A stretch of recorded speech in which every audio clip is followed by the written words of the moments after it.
kibye ekituliko ffe twasooka obusiyazi nga n'abazungu tebannabumanyi abaddugavu baali basiyazi kugambye nti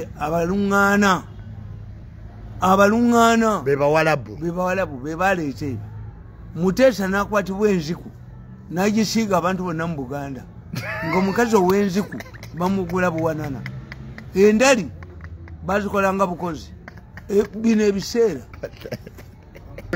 Muteesa yakwatibwa enziku nategeera nga eruma waliyo enziku covid aluma enziku yalumanga abasajja waliwo eyo oluwuzi yezinganga bweti nga okwata kitooko okufuka tondo bonna bagalye kati Muteesa kye yakola n'abagamba yagamba nti enziku ennumi naye abantu bagendaga ndi munafu n'alagira buli musajja alina enziku nga muwa obwami ne baginoonya wagijjeewa ng'omukazi alina enziku wagula buwanana bagiranga bwe bati neebunya bweti sebaginoonya ng'akawoowo kamuyitayo wagijjeewa ng'abasajja abalina enziku babuuza gye bagijje gwagijjeewa nti ku mukazi gundi mu Lubiri yeyeyeye bonna ne balumba oyo ne bamulumba ne balumba ogambye kaka Muteesa alina enziku luli wagenda n'ogamba mbukaka mwanga yali musiyazi n'ebintu bino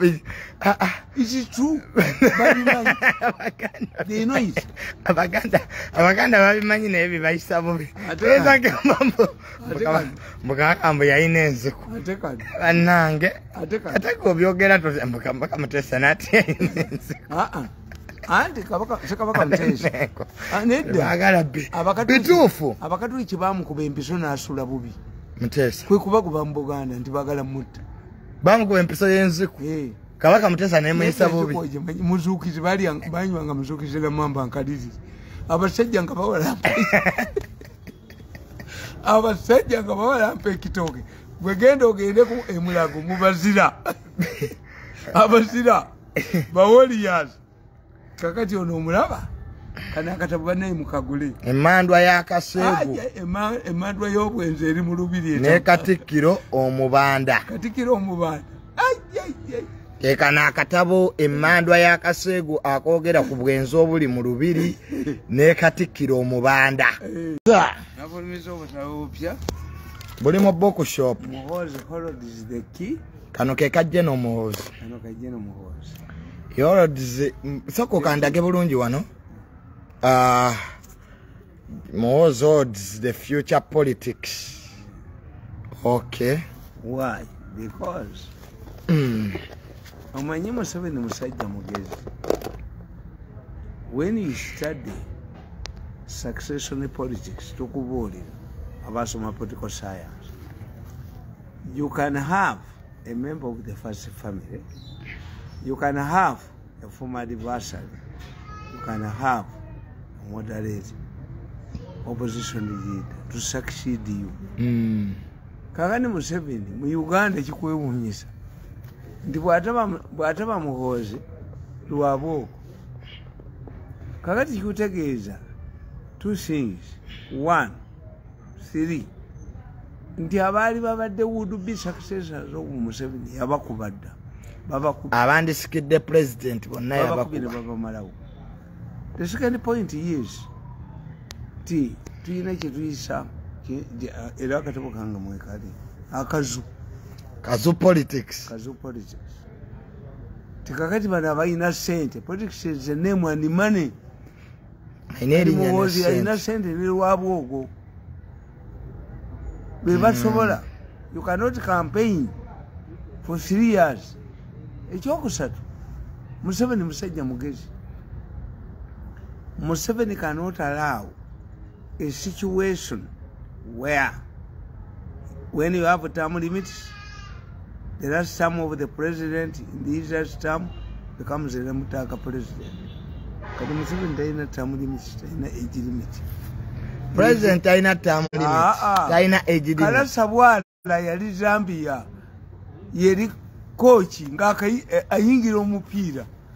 Kati Museveni tagenda kubeerako lemudaka president waayo abazzukulu baagala Museveni akomewo naye obubbi obulimu NRM era oyo omukazi bamukubye yaleeta ekintu kye tova ku layini tova ku boloti tova ku baloti tova era babbe kubanga mu gavumenti mulimu abasajja ababbi abagagga kati n'ekino ekya president tova ku mayini nakyo bakikubye oba balina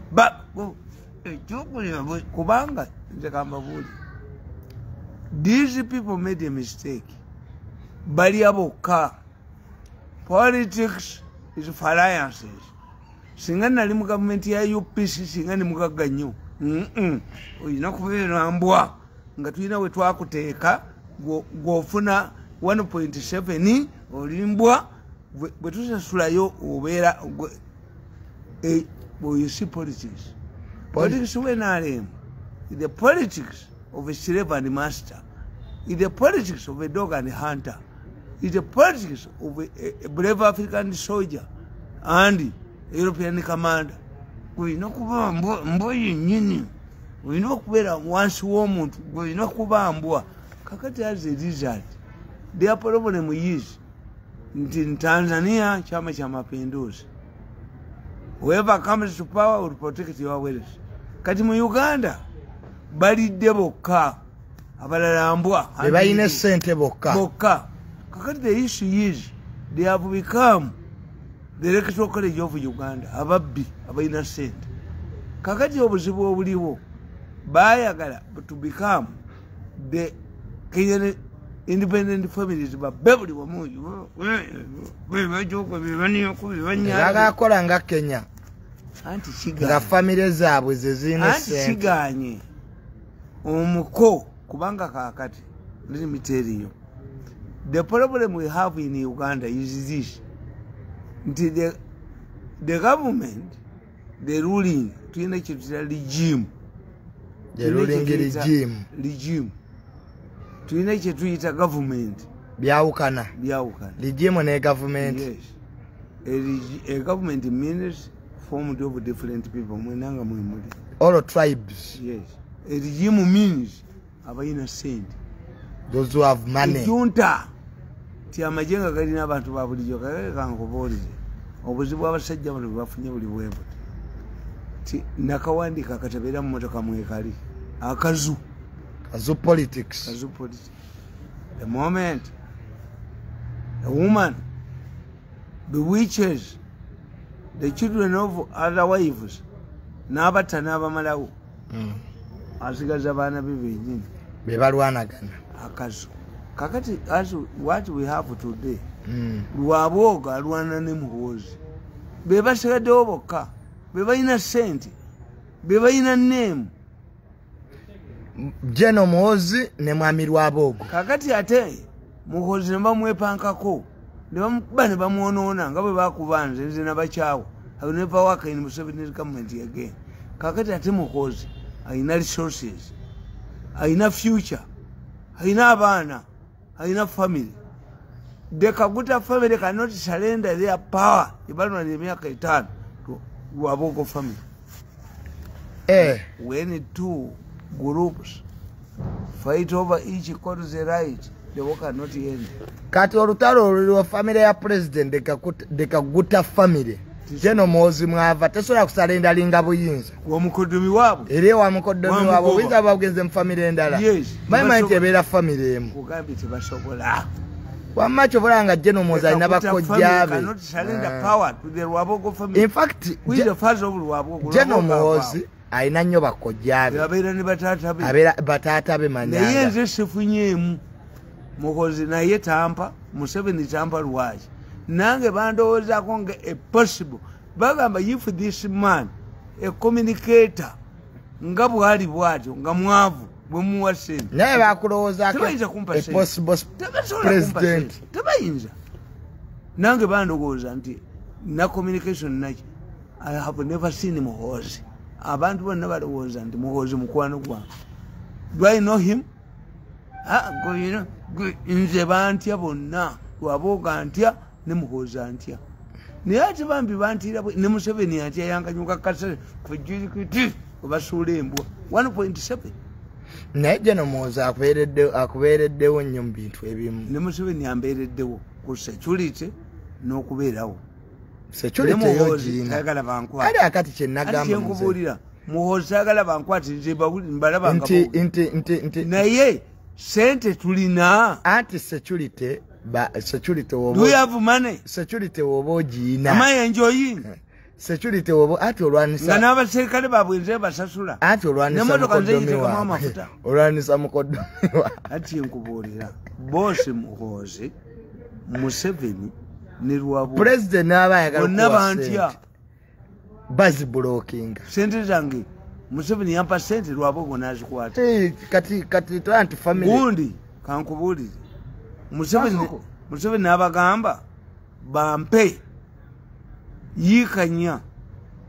Museveni n'abagamba nze wakakamba nakano kalwebamba wakakamba. We are new vision.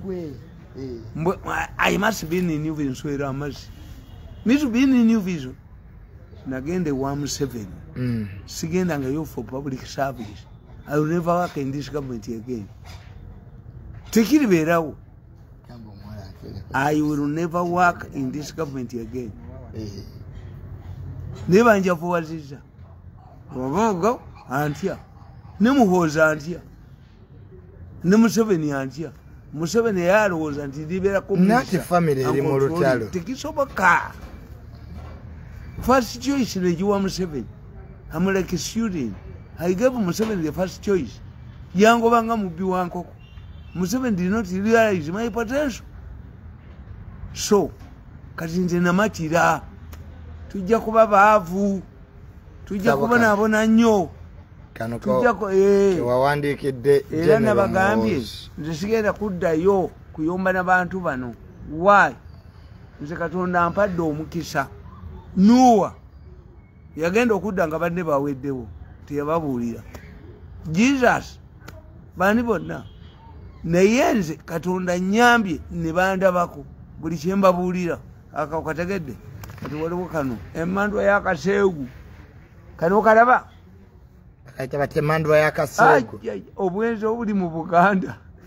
Emmandwa y'akaseegu kano wawandiisa akatabo ku bwenzi obuli mu Buganda. Obuseegu Katikkiro Omubanda. Katikkiro Omubanda. Emmandwa y'akaseegu wawandiisa akatabo nakawandiise kawedde dda. Emmandwa y'akaseegu Katikkiro Omubanda. Obwenzi obuli mu Buganda. Emmandwa y'akaseegu kaseegu mwenzi awemula. Manya yaba Muzeeyi akatabo ako wakawandiisa. Afulumye. Katikkiro Omubanda. Obwenzi obuli mu Buganda mugenda kalaba. Obwenzi obuli mu Buganda katabo. Ke katabo. Emmandwa y'akaseegu. Laba kaseegu. Kaseegu. Emmandwa y'akaseegu eri mu Lubiri. Eta ono kaseegu ali mu Lubiri. Emmandwa y'akaseegu wawandiise obwenzi obuli e Mmengo. Obuli mu Lubiri.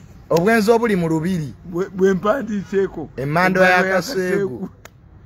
Omanyi nagenda ne mpandiika bundaggu ne bagamba nawandiika kubo ne mbagamba nti Obwakabaka bwa Mutembe Katikkiro Mayengo mu mulembe omufere baganda nvumye Mayenga katabo kange nenkawanika kagwawo babugula nempandiika akatabo akala n'abebweru babwagala nempandiika akatabo akala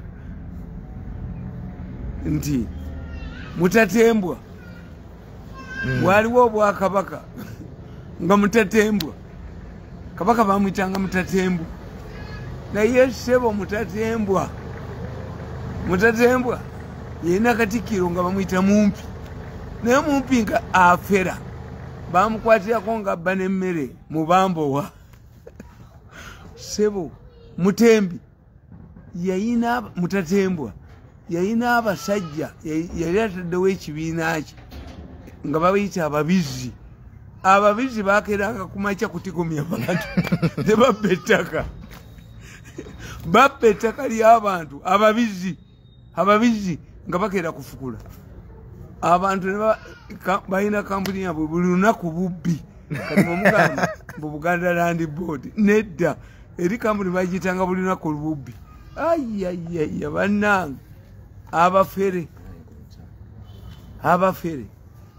bayina abafere mutatembwa waliwo kabaka nga bamwita mutatembwa ayayaya yayina ababizi nga balina kapuli bagita batya buli lunaku bubbi nga bwogisala kebera Buganda Land Board mumuyita Buganda Land Board nedda buli lunaku bubbi mutatembwa Katikiro mumpi tawunya ttaka yali mumpi bwati nga si musajja muwangu naye Katikiro mumpi yayina ababizi yayina makambuuza nga yina omusajja bamuyita mpangulula yayina makambuuza nga yina mpangulula baali basajja bagezi nnyo nga yina kubayita kyewakutte mabeere ga mukazi kyewakutte mabeere ga mukazi tegagwa kyewakutte era yagenda nga naga nti abange nze yayina makambuuzi nga musajja mufere mutatembwa yayina makambuuzi mutatembwa nga ayina mpangulula yakubuuza nga bubuuza nti owaayi nkipangulule ntya mpangulula nga mufere pangulula yali musajja mufere nga ayina Katikkiro mumpi mumpi tawunya ttaka mumpi nga mufere muzibu nnyo nga ayina ababizi bakerako kumakya kufukula abantu ne batabaala ebyalo kakati mumpi tawunya ttaka mumpi ali musajja mufere kati waliwo mpangulula wali makambuuzi makambuuzi naye yali wa mutatembwa mzee kakali akatabo akosokoddemu okakwati kekalaga obwenzi obuli mu Lubiri bakayise Kaseegu omusambo gwa Kaseegu gwayingidde Olubiri kuliko Katikkiro omubanda so ke katabo akapya kewawandiise anti nawandika bundagu kale nempandiika Katikkiro Mayengo mu Bwakabaka bwa Mutembi nempandiika akatabo kala mutatembwa Obwakabaka bwa mutatembwa yali musajja mukambwe naye yayina abasajja be nga babayita ababizi nga tewaliwe batafukula baali bafukula nemwe ekibakola obubi manye abantu ba Uganda ekibakola obubi baddira obutabo bwange ne babuzanyiramu ne bagamba Museveni ndinabagamba nti eri kampuni bagiyita buli lunaku bubbi mwagamba Buganda Land Board temubincwa nze mpandiika ebintu byange bane babikyusa ne babiteeka gye babyagala kati gowandiika birala bo ne bakyusa birala kakati olaba makambuuzi giraba emmandwa obwenzi obuli mu Lubiri emmandwa yayingidde kati muzee kyolati obwenzi bubadde bwamanyi nnyo mu Lubiri obwenzi obuli mu Lubiri bwewawandiiseeko si bwammwe sinayogera ku Lubiri olwammwe tonayogera ku Lubiri lwa Muswati olw'Eswazilandi obwenzi obuli mu Lubiri olw'Eswazilandi tebakufuna bubi temubincwa muleke bannange ababizi si baawano ababizi gwewandiisa akatabo ku bwenzi obuli mu Lubiri Eswazilandi omulaba ono obwenzi obuli mu Lubiri Eswazilandi omulaba bwakutte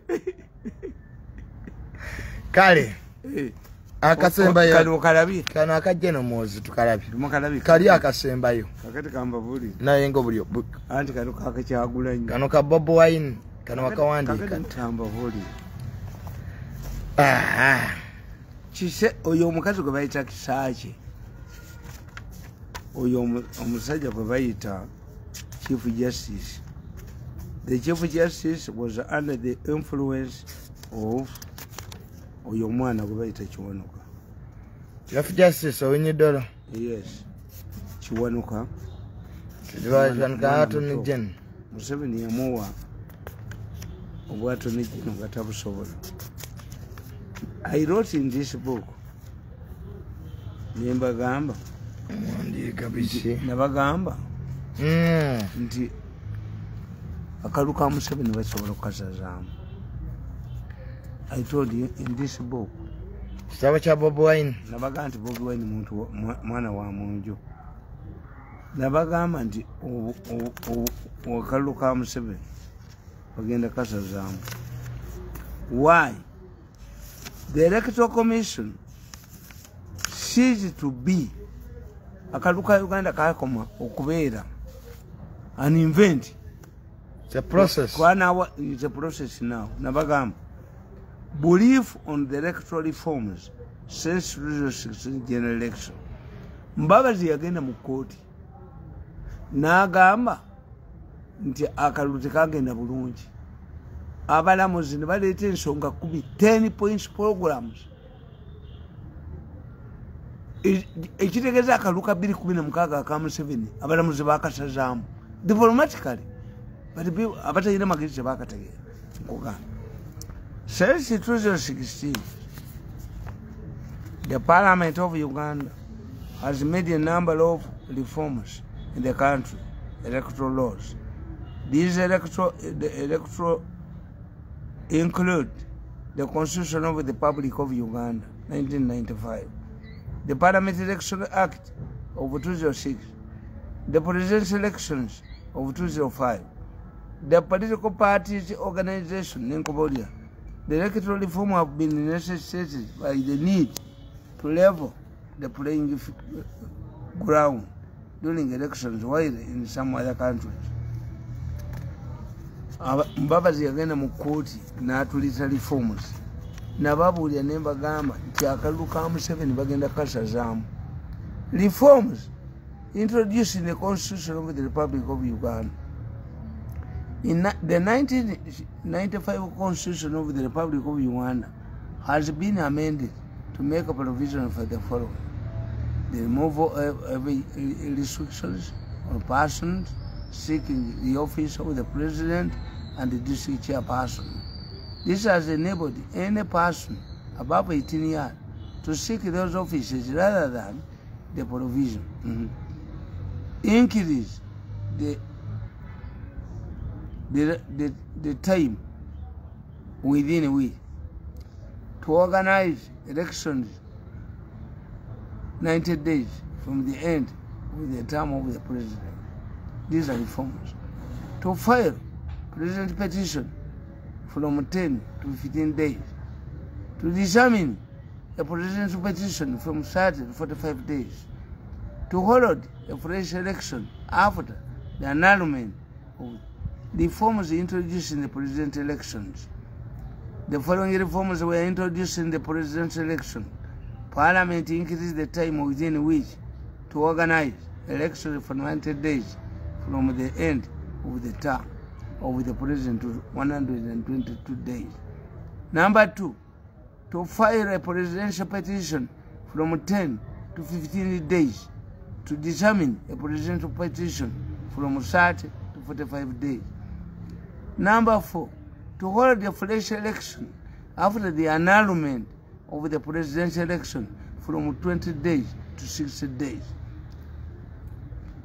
Number B, Parliament removed age restriction on a person seeking election to the office of the president. C, Section 16 of the Presidential Elections Act was amended to allow a candidate agent to campaign on behalf of a presidential candidate. D, Section 24 of the Presidential Elections Act was amended to achieve the following: define what amounts to state-owned media house, give equal treatment of all presidential candidates to state-owned media, to require a state-owned media house to, within 40 days from their nomination day, inform all presidential candidates of the availability of time. E, Section 31 of the Presidential Elections Act was amended to prescribe the minimum number of people being 10 registered voters that must be present ezo zonna reforms tebazikola tebazitegeera nabagamba section anti nababuulira nembagamba kubanga nti basajja mmwe kyenoonya wano nti Musevenize kubanga tunadda mu katabo nabagamba nedda nalifa kekano akatabo kano okalaba nabaga nti akalu ka Museveni byemukoze bagenda kasazaamu okalaba nalification kakebe nze nakasoma yes nabagamba ti akalu ka Museveni byemukoze byonna bikasazisaamu ndi kwani kwoyo mukazi oyo Kisaki oyo Chief Justice yakola ensobi. Somebody rang at the Chief Justice. I have the recordings. Mbina. Chief Justice panicked. Why? Ono mukazi Kisaki bakola ebigezo mu Judicial Service Commission. Kisaki ono mulamuzi. Bagemere yabawangula ku 75%. Uyo mukazi yali second. Museveni was floating the idea of having a female Chief Justice. Libabaku. Nange nabeulira. Yes. Tibamugemere yali no ba Chief Justice. Waliwo yafuna 40 mulamuzi. Byonna mbiyina. Yagwe ebigezo ate oyo owinye ddolo bamuwangula. Nze mbiyina. Owinye ddolo teyalina kuba Chief Justice. No. Bamugemere yafuna 70 bigezo. Somebody said I want Northern us. Kakati oyo omukazi Kisaki. Oyo Chief Justice yakola ensobi. Obanga muliwo batano baba nabo baba basatu. Mulekale ite minority report yagano gisoma. Bamugano gisoma. Omukazi oyo Kisaki Museveni yali agala okuleeta female Chief Justice n'aleeta bagemere ne bamutwala eri ewali gundi era baabakuza abakuba bagemere bali aba police. Omukazi Kisaki yabasinga manyina omulamuzi yafuna 40% babindeetere wange kati muzeyi akatabo soko okali kyetusoose okutegeera nti abalamuzi bakola ebigezo. Yes. Chief Justice nagwa namusinga oli yamusinga kati yembiranyo weeva ate ne babiriikinga wakati wa Chief Justice nono omulamuzi 75%. Bamugemere yasinga omukazi yabasinga Kisaki bagemere naddako waliwo ne yafuna 40 mumanyi babindeetera ebigezo bye bakola Service Commission Judicial Service Commission babindeetera ndirabona waliwo yafuna 40 bulamuzi yagwa tefuna na 50. Kakati omukazi ono n'ategeera kakati ekizibu kya owinye ddolo bamukubira amasimu nti omukazi ono yali mulese n'aleeta minority report you are 5 ono omu omugamba ki yamugano gisoma anti waliwo naye nga nakubya amasimu ago tewali ayingira ettaka nemwe munzanyisa nga nakubya amasimu agakubira Chief Justice tewali ayingira ettaka tewali ayingira bw'ettaka kati nkugamba nti Chief Justice eyawonya Museveni wakaluwa kasazaamu yali Bobi Wine bw'aba alina kyeyali ekiri naye nti munnange bangamba Bobi Wine yawonya president bali bagenda kasazaamu okujja omusango mu kooti andi nkubuulira East African Court of Appeal nullifying the elections. Let me conclude my submission with a reminder to those who are violating the laws as directed by the Electoral Commission. The 1922 election is different from previous elections and therefore guided by benchmarks that can lead to nullification.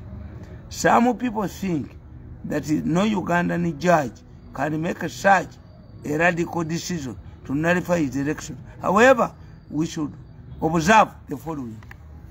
Toneregamu Court of Appeal nabagamba nti waliwo omulamuzi ajja kuvaayo akasazeemu si kyekirwa ku kisaki nzoneregamu kati Bobi Wine yataasa president najjayo omusango akalubali bwana kasazaamu mu Court of Appeal eya East Africa. Bobi Wine alabika alina kye yakwata eddeni ono Chief Justice nga tamanyi politics naye temunsasudde ekitegeeza bakolera nedda abasajja banjooga nnyo nembakolera ne bakanyuka ng'embwa nkugamba the judiciary in Uganda has seen the benefits of being mbabuulira nti akalulu ka Museveni mukazanyidemu ne bagenda kasazaamu kana akatabo kugambye lwaki bagenda kasazaamu kubuulire the judiciary in Uganda has seen the benefits of being credible. Those who have stood by the people have been rewarded by international jobs, whether those who do not have lost opportunities.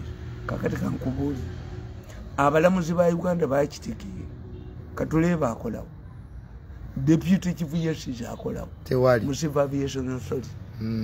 But we had a time when we are exporting judges mu mawanga amalala abalamuzi bafe babawe ekitiibwa naye kati amawanga tegakyabatuwala bawano for home consumption. naye kintu kyoyogedde muzeeyi sooka olindeko Bob Wine yataasa President Museveni okujjayo omusango akalulu bali bagenda kasazaamu East African Court akalulu bakaviolating buli ekiviolating sa akalulu bakikola akalulu kafuuka process not an event n'okuba Bobi Wine candidate n'omugana okusula mugundi ye n'omugana okuba akalulu ka Uganda became a process not an event.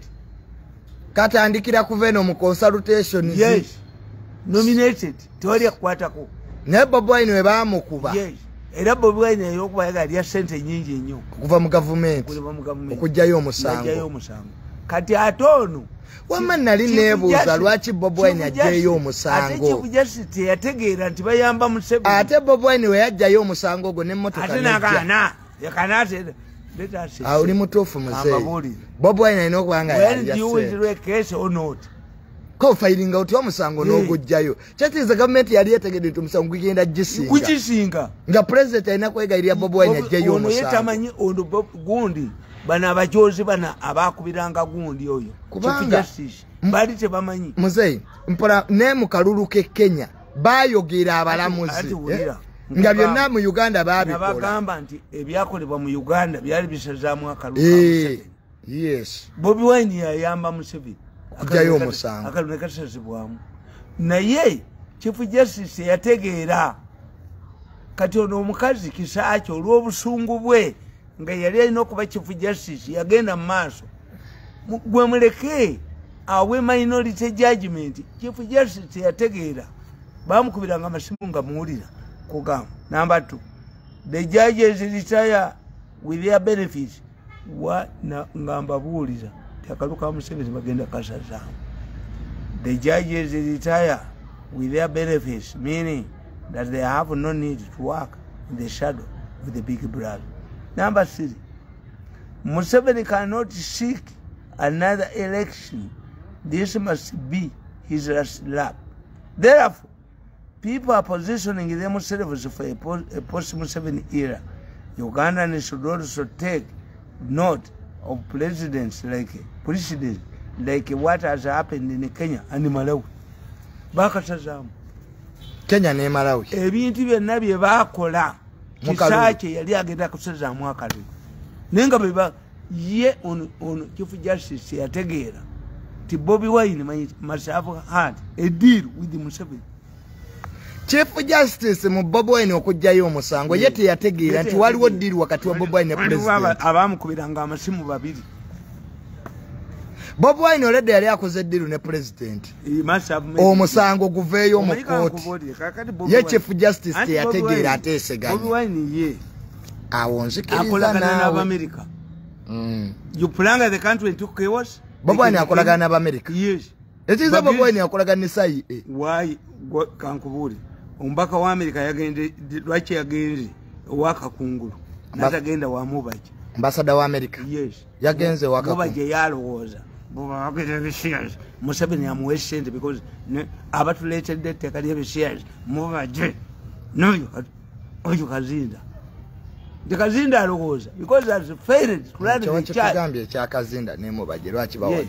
Kakati Chief Justice teyamanya tuwabaddewo ddiru wakati wa president ne Bobi Wine yakola ddyo tabimanya okujjayo omusango yalikiriza kisaakye najja n'akola minority n'asazaamu akalulu kayina okusazibwamu. Kenya bye baayogera abalamuzi bw'otunulira akalu kaffe kali kalina kusazibwamu. Chief Justice yategeera ti akalulu ka Uganda kakoma okubeera event kati process electoral commission does not only count obakola constituencies no electoral commission is a process era baleetawo etteeka ti akalulu nga kabbiddwa chairman w'electoral oyo ali ku electoral commission bamusiba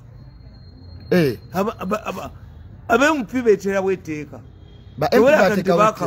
tebakabba gwabya akalulu n'oleeta ebyobusiru myaka 7 bakusiba gwe chairman w'electoral commission ono akigidde electoral commission returning officer ab'MP beeterawo etteeka tewali kubba bululu returning officer bamuteeka munda myaka 7 kubba bululu balieterawo gavumenti tekimanyi kakati akalulu ka Uganda kakoma okubeera event is a process is a process okuba Bobi Wine nemugana okusula nemugana nullification wamma ku nomination de Bobi Wine bamukuba ekyo kakyali kinalifyinga akalulu the election of Uganda ceases to be an event is a process muzei olunaku lwe bakuba Bobi Wine ku nomination day akaluku kali kalina kusazibwamu awo wennyini okumugana ogenda gye yasula mu hoteri ekiryando kali kasazibwamu the election in Uganda Babas went to court and the court gave 10 why 10 commandments why 10 even Museveni gave us the 10 Museveni yejana 10 the Balamuzi gave us 10 the Balamuzi the Supreme Court out of Mbaba's reforms they gave up 20 reforms that had to be implemented before the next election. Otherwise, they had nullified the 2016 election diplomatically. If somebody tells you next time, if you want to cook a delicious sauce, follow this guideline. Mobili 16 Honorable Mbabazi bwe yagenda mu court akalubali bakasizizaamu abalamuzi ne diplomatically ne batuwezo 10 points program zokoze 10 points program ezosomeze tulina okugoberera perfect ayina okubeera mu ensonga 10 zebawa abalamuzi and it must be implemented before the next election kati bana abasiru bakuba Bobi Wine nga akalubagenda kakolaki Bobi Wine ayina okuba yali yasaid okujjayo omusango akaluka Museveni bali bagenda kasazaamu kati ono chief justice tategeera tabiraba ti Bobi Wine waligambye mu mateeka nti if you petition against a candidate and you withdraw, when did you withdraw? Are you not supposed to withdraw? Mumateka ya chogera Chief Justice. Kakati muzei. Chief Justice yaligambi to when a case reaches this level, you cannot withdraw.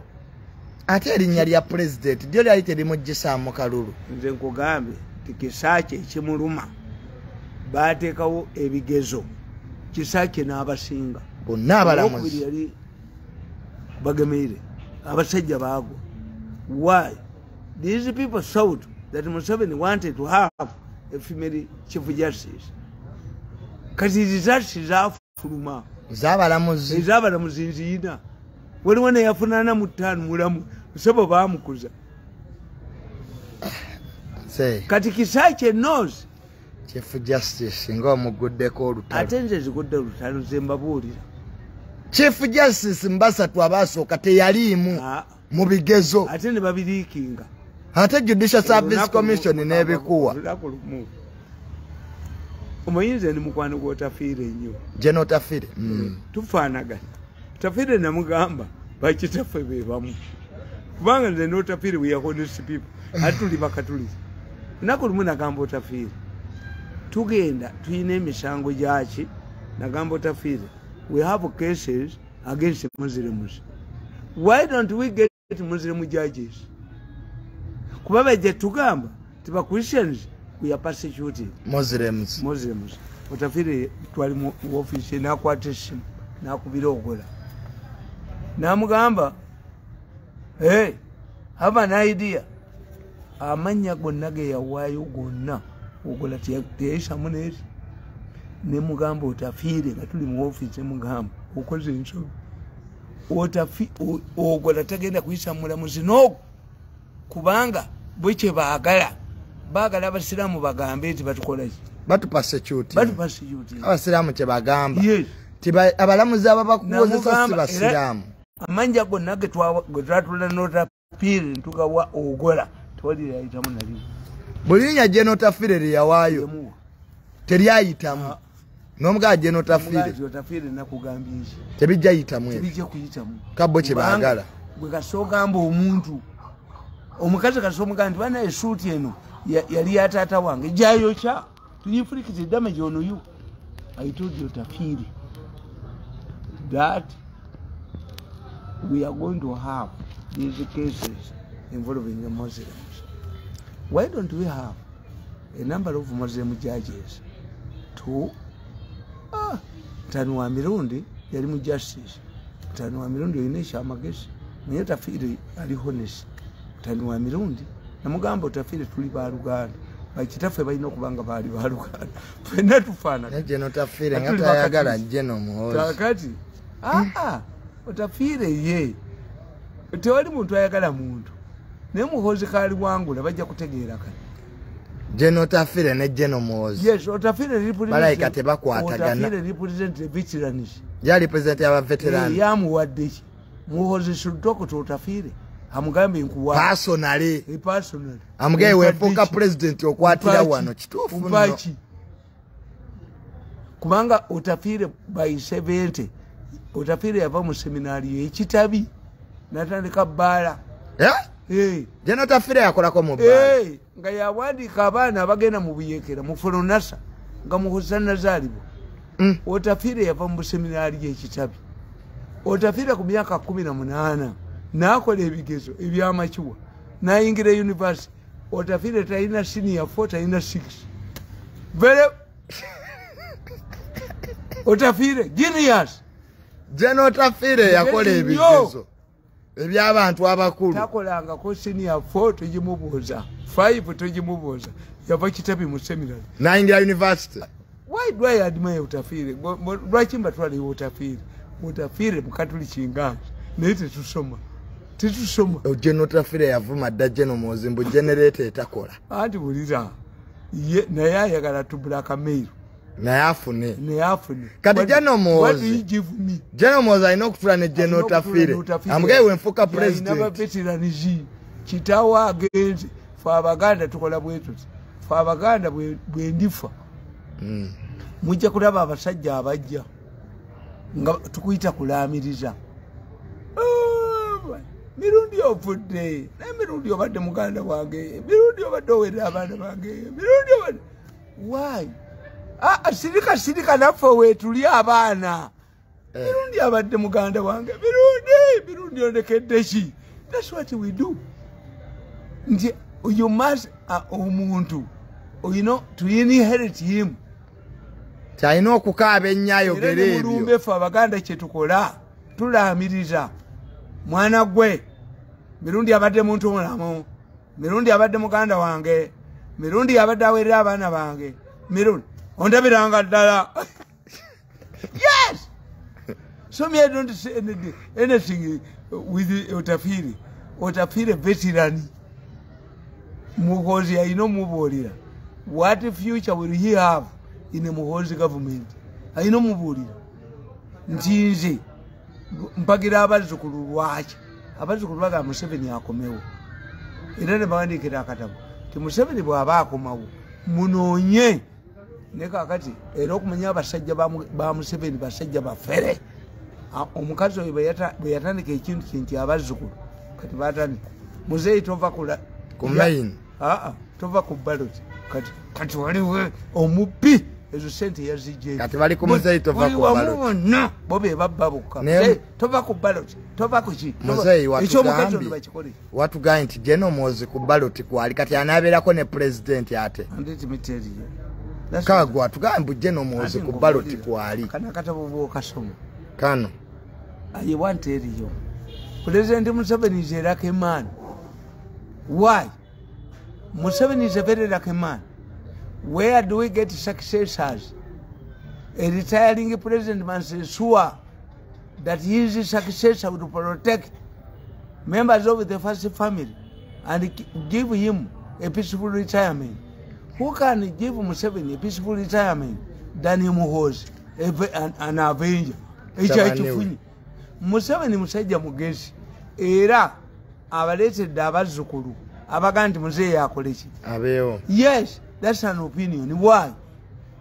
Where you have term limits, the president in his last term becomes the Mudaka president. Attention is given somebody else. Museveni musajja mugezi ayina abazzukulu abaga nti akomewo nabana abappi muzeeyi tova kumeya tova ku ballot. Kitegeeza Museveni would decide whether to retire or not. Mubiri abiri mukaaga. But if Museveni today decides, mentions that he's going to retire, he will become a Mudaka president. But to come in day, Kuduka wono mupya. Kati ye Museveni abakodede confusion. Kati linda ko muzeeyi president Museveni waganti agenda retiringa. Abantu bonna bamuddukako. Ne badde w'omupya. This is what is haunting ANC in South Africa. When they know that Mbechi has gone, Zuma gets attention. When they know that that Zuma is going, Ramaphosa picks attention. Kati Museveni tachibakoledde. Museveni will be, he will maintain this situation. Museveni has no term limit, has no age limit, which means he can allow Muhoozi to float, can allow Lwabogo to float, can allow another person to float. Naye bage soko wanike katabo kana akajeno Muhoozi. Abantu bakalabe akatabo ke kano kaliko General Muhoozi holds the key to Uganda's future politics. Yes. General Muhoozi yaine ekisumuluzo ku byobufuzi bya Uganda nga yakwese ekisumuluzo mumenya luji. Kakati Muhoozi yaine ekisumuluzo why? Muhoozi is maintaining the ayagala president. Then the question comes, can Muhoozi compete with his father? Museveni cannot compete with his son. Why? Because if Museveni competes with his son, it means Muhoozi will give reasons why he has decided to compete with his son, which is his father. Museveni loses. Can Museveni put Muhoozi in prison? No. President tasola kwata General Muhoozi. Nera tamukwatanga kwa byonna byayogedde abantu bali basuubira nti president agenda kukwata General Muhoozi tewali kyamukoze. Bw'osoma akatabo kange kano oba bali bonna nga batuzanya bukodyo. General Muhoozi ne president balabika bali bonna. Kano kalwe bamba bali balowooza mbu Museveni abawe ssente bakwe mutabani we tasobola. Museveni is a lucky man, has 4 options. Museveni being a coach player, he can come and enter the soccer, politics, soccer, and war. At the same. Museveni as a coach player, kalasabwala, akayingira. Taina myaka tainaji. Museveni can float. Mukadomiwe, Lwabogo, mutabaniwe. Nonani. Bobi Wine. Ata yajjayo omusango. Bonna baanabi. Nemawo. Wayinza okwera akalulu mu Uganda nga Robert Mao mwali, Bobi Wine mwali, General Muhoozi mwali, ne mwami Lwabogo nga bonna president yabali emaga. Ngajja tafaayo. Ngajja bonna wowe. Nabaga kati mu competing. Museveni needs peaceful retirement.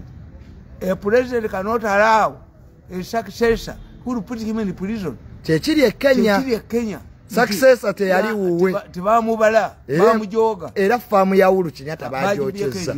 Chikutegeeza. Ye Museveni mugezi nti Bobi Wine yajjayo omusango nawenya Museveni nullification. Ze yali azimanyi. Omuko Lwabogo naye asobola okujjayo empapula. His problem the Kaguta family ziyinza mukkiriza. Kakati ate ne mutabani we naye ajje asobola okujjayo empapula. Kati Museveni kambabuuza Museveni ati aki nabaga nti ku kyalo kyewaffe kwaliko esajja nga baliyita nfiiriddwaki baali gamba omwana wo assa obufumbo bwa ssengaawe afunye olubuto ku musajja kyabagamba muli basiru wulire embodoli nfiiriddwaki mbadde muko ng'era omwana wange yaliwo nga mwenyinazi kati obanga omwana wange ate yennyini yagobye sengawe mufu kati nfiiriddwaki what does Museveni lose if he is muko succeeds him it is the same yes kubanga mwekibali by'okutegeera kiri kimu mu nsi omulonzi talina magezi is useless. The voter is useless. Why? Nti omulonzi alinga agenda okulya mu hoteli. Bw'ogenda okulya mu hoteli osanga mu menu gye bafumbye. Bw'oba olya abafu waliwo menu gy'olyamu. Teriiyo. Kaakati kankubuuli nti abalonzi balina kulonda ku NRM beerese. NRM yereeta ba candidate. Oba independence. Abalonzi ne balonda. Ne balondako. So it is a food, is a hotel. The person who determines the menu of the hotel is the one who determines what you eat. Kakati electoral college ya Uganda maje electoral college. Abagagga ababye sente abatujoozi babuuza nani akuma obugagga bwaffe. Must be one of them. Ate muyina ne gundi travel bans. So the rich people who have acquired the wealth in this country, yes, must have an input. Kwani agenda kufuga gwanga. Ntinze Mirundi tebalina ke bampadde. Why? Bawa opposition ne babawa. Nange balowooza nti I can challenge them, I cannot. Kakati ogambye President Museveni oba mukoddomi yaba president era tafiirwa. Oba General Muhoozi yaba president era tafiirwa. Ate wali mulala. Ne Bobi Wine oba abadde president yamuwonya. Bobi Wine yajjayo dda omusango n'awonya President Museveni okusazaamu akalulu. Kakyeteeza ne Bobi Wine naye wuwe. Kisakye teyate. Bonna baba abaliwo. Ye Kisakye kyayagala kyeyali ayagala. Kisakye yali ayagala okukola ruling nti akaluka Museveni yalina kusazibwamu. Why? Kisakye baali bamaze omubuulira nti oba Chief Justice togenda kubufuna. Kati yali ayagala omulimu ogw'ebweru. Na international job. N'ekiri muzeeyi kyoyogeddeko kituufu. Nti ne Bobi Wine ne bwajja era President Museveni tasalwa. Yebaka bulungi nnyo. Kubanga yamuyamba Bobi Wine yayambako dda president. Okusinga nze namboze mugagga okusinga nze. Bonna bagagga balina ssente. Nze gwakubye embo. Kubanga kale bino byonna bye tukijjamu. Omuko tanjagalirako ddala. Omuko believes tinze nsobola mu challenginga. Given money. Kyobola bonna bakkiriziganya nakubambwa. Nakubanga sina yadde ekikumi. Kyobola abanjoga nina kubeera mu government banteeka mu ngembwa. Nakubeera kidoli bakinimu. IJJ yako mukyala Betikami. Yes. Yaga otwala obugagga bwo. Nabututeyo. Watuteyo obugagga bwo. Amasuuti 5 mu 67. Yes. Nabituteyo. Gigi wamaze n'otwalayo obugagga bwo. Ne bampeereza ne message nagenze munda mwenyi. Nagenze mu office ya Gigi. Betikami nabagali banga ali mu meeting. Mwenyi ali muntu wange nnyo nadduka. Owomukago banenze ne Betikami nga twali bamukwano. Betikamya twali bamukwano nnyo. Ne wasooka ku muvuma n'ogaatwa alina kyabugagga kyogenda mu mutwali. Natudde nenzikiriza baganda bo baloya ne bangamba nti nedda bitwaleyo. Bajja kugamba nti babitutteyo nembitwalayo nabitutteyo. So you declared your wealth. Abakazi bana amakana kamunyenya benzi 2. Yes. Wamugambye olina amasuuti ameka? 5 byonna n'obimudikire. Kati Gigi mukyala Betikamya ebyobugagga njagala omulaba ne bagaana. Ebyobugagga by'omukulu byatuuse. Wali wennyini ne bampa omukyala amasuuti kalanga kalungi bwe kati ne kaŋŋamba Mr. Mirundi naye kyabadde mu ofisi ya Gigi endulu nga zaafuze abaserikale nga baavu. Mirundi ayavu nina amaanyi but Lwabogo fears me for nothing.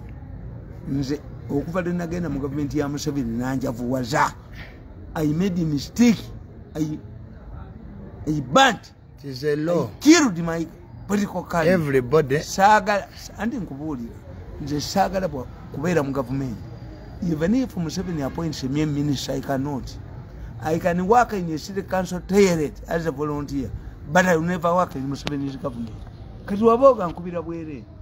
ne muhozi yenyini yali ampadde muhozi naye bamugamba this man given money can challenge muntira bwerere kwatoyagala bwa president bakuba bankuba I killed my political career. Ne mwami Bukenya. Museveni yattakalya yange.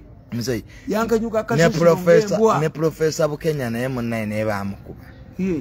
Nange bankuba. Yali wamaanyi nnyo mu professor Bukenya.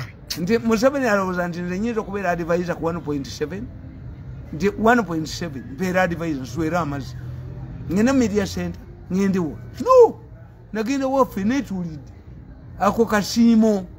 Abaserikale bange nze mbasasula allowance. Emmotoka nze ngiteekamu amafuta. What does Museveni give me? Nagenda bamuzika nga mbwa. Omanyi President Museveni yekyayina. Ayagala gojja omukolere. Bakushumiliyetinge bakube bakutte. Naye ng'omukolera. Naye bw'ofa miliyoni 10. Aleta miliyoni 10. Ezo waffe tuziina. Tewali leta miliyoni 10 ng'ofudde. Tewali miliyoni za Museveni 10 waffe tuziina. Muzeyi ne baleta miliyoni 10 ng'ofudde tuzigaananga. Family yange lizikaana. N'obukyere bwabwe mbuteekanga mu kyangu. Temuleetanga yo waffe. Ne mama. Muzeyi n'omala n'ofa. Ne mama nga yafudde kati. Nga Museveni talina kyamuyambyemu. N'akagaali takamuwanga. Museveni tasobola kuleeta mabugo waffe nitugasoma. Agaleeta yenna. Tebagasoma. Teboogera ekigambo okero oba State House. Tebakyogerako ewaffe. When my mother dies today, who was crippled, targeted by Buganda rioters, and Museveni has not given her anything. Murinyanga ye waffe. Dabanga yakaso. No. Ojo gondi yokobasindi ko. Prime Minister alinyanga. Prime Minister Nabanja. Bajja mukuba amaze waffe nagisi yennyini babaka tasaka amazi. Talinyanga waffe temusobola kulinyanga. Muzeyi eddaame lyo ligamba ab'NRM balireeta obukyere bwabwe tubakuba ne tubatiranga. I served them committed for 14 years. 10 years wasted. 24 years. Mwenyabonye nnyo family yaffe Museveni nejjusa olunaku lwe namusanga lwe nagenda okumusanga. Family ya late speaker bagiwa obukadde 5. 50M. Temubakkirizanga. Kuleta bukyere bwabwe. Ttulimi lyange ligaana okwogera kabuli yange ekigambo Okero House. State House. No. Temubikkirizanga. Kivumbi afudde bumubbi yaguze eki. Nalwaiso najja n'egundi. Obwo obuwalo ne buleeta. Mulinyanga ye waffe. Nagenda n'afanga embwa nga namagana mukubira amagulu. Waffe temulinyanga ye. Temukkirizanga na mudaali gufudde mu gavumenti. Tiwakuwa mudaali era nago tekutuuka. I don't want a medal. Tewagala medals. Those are not medals. They are metallic items. Senga oli mukambwe nnyo. Yes. Byonna biteeka mu ddaame lyo. Ddaame lyange mu ebiri. Sina kyembaagalako. Tebaleetanga ba State House, tebaleetanga n'ekintu n'ekimu. Tebakuwanga midaali gyabwe tobyagala. Tebakubanga emizinga wadde essasi. N'aba State House tebalinyanga ku ntaanayo. Teri kigambo okumensioninga State House oba Okero House. Ate buno obubaka buvuddemu nedda. Teri bubaka buvaayo. Tewali bubaka buva mu State House, teri bubaka buva mu Okero House. Tebuvaayo sagala kuwulira ekigambo. N'avudde mu gavumenti nga ze kungubaga talinyangawo. Kasolo mutwalanga nga talinya. Minisita Kasolo mukwano gwo. Kandi Kasolo mwana wa mwannyinaze. Kasolo bw'ayogeranga nti yaleese mu bbanga ennagisi. Obuveera bw'ennagisi mubeere nayo. Teri kwogera ku kigambo gavumenti, teri ku kigambo kwogera ki. No. Minisita Kasolo yasobola okujja mu personal capacity ye netayogera ku kitu gavumenti. Tayogera kigambo. Tayogera bubaka mu bbanga ennagisi. Bani nagise mukba. Bamga amayinje. Tuno omukyala afande nakalema gwagula. Muguyanga mumuche mukonde. Tuguyiwanga muguyiwanga mu musenyi. Mugu bani baduka tbayinza kulinya yewo. Kale mzee. Kamalize n'amabaati tuve wano. Anti amabaati. Bangenti ekyabadde ku side awo abakulu bakozeze statement. Tebabala. Why? You cannot be interrogated by the police and you go back to your office. Teachiri, resign. But you see, people say, "Ndi Mirundi ina mukwano gwo." Speaker mukwano gwange nnyo, you know. Anita Amongi mukwano gwaffe. Naye ekyamukola obubi nabagamba. Omwandiseko n'akatabo. Yes, mugambye nti speaker wuno Nimbaga nti speaker okay, kapia the power and influence of Basias in Africa. Chia bikola. Speaker temwina bimumuwa. Wawandisa akatabo ku Basias. Yes. Kakati mbagamba. Amanyi gabwe mu Africa. Manji nnyo. Abasias bayina amanyi mu Africa. Tewali abasias bajja ate ffe wano ekibya ekituliko. Ffe twasooka obusias nga n'abazungu tebannabumanyi. Abaddugavu baali Basias. Ugambye nti abalungana bebawalabu bebaleeta ebyo. Muteesa n'akwatibwa enziku n'agisiiga abantu bonna mu Buganda ng'omukazi ow'enziku bamugula buwanana. Endali bazikolanga bukozi bino ebiseera. So tumalirize ogayika Muteesa yakwatibwa enziku nategeera nga eruma waliyo enziku covid yaluma enziku yaluma nga abasajja waliwo eyo oluwuzi yezinga nga bweti nga okwata kitooko okufuka tondo bonna bagalye enziku yaluma nnyo abantu mu Buganda